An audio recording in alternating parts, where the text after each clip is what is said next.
So I'm going to talk about imagination with you guys on this video today because imagination is so powerful.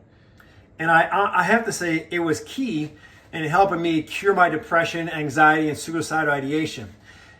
At the same time, it also created my anxiety, depression, and suicidal ideation. I really believe that. And I learned that afterwards because you have experiential simulation, which can take you to a place of unpleasant feelings. Okay, it takes you back somewhere. It can take you back to even PTSD, something that was unpleasant. Yeah, I'm sure it also goes to things that were pleasant, but more times than not, if you're not careful how you're using it, it will take you back to those unpleasant feelings.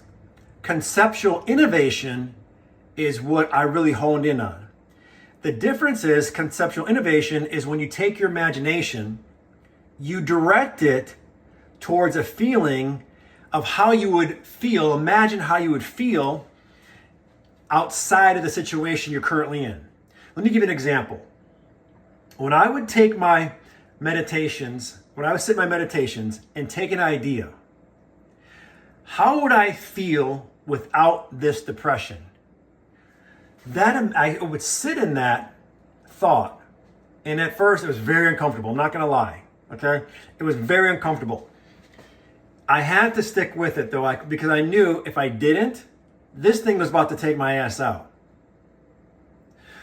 The suicide was so real, it got to the point where it was constantly a constant loop in my mind every day, right? And I knew if I didn't break that pattern, if I didn't redirect that energy, those suicidal thoughts would eventually get me. So I had to get my mind out of that place. I had to have a pattern interruption.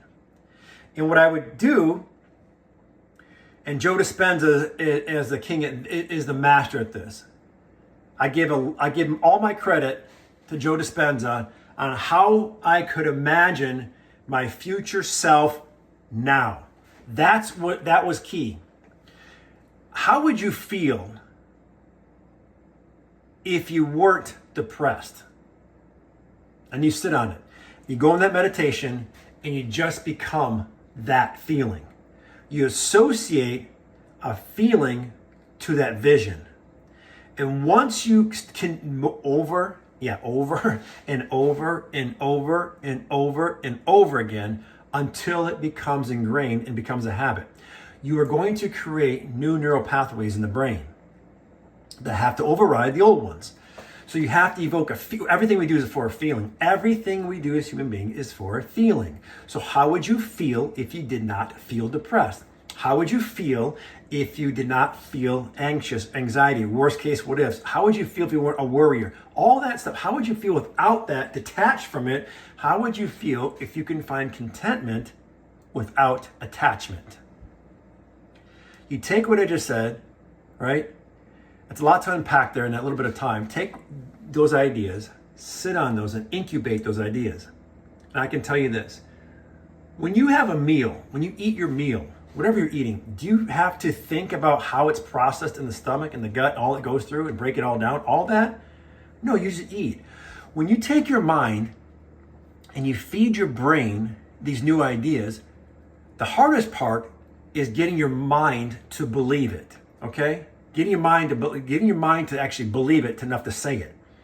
You have to say it before you're going to believe it. But once your brain understands it and believes it, you're free. Your hands are free. You just reprogrammed and created new brain cells, neuroplasticity, neural pathways. You don't have a lot to do after that. The hardest part, again, is getting that momentum going. You can't go make a pizza and put cheese, pepperoni, and mushroom on that pizza and then bake it and then wonder why it's not a Hawaiian. Right? Everything you're putting on that pizza is going to come out the exact way you put it in. Everything that goes in here is going to be spit out as results for your circumstances. Easy, simple ideas, right? You have to implement them and you have to work them.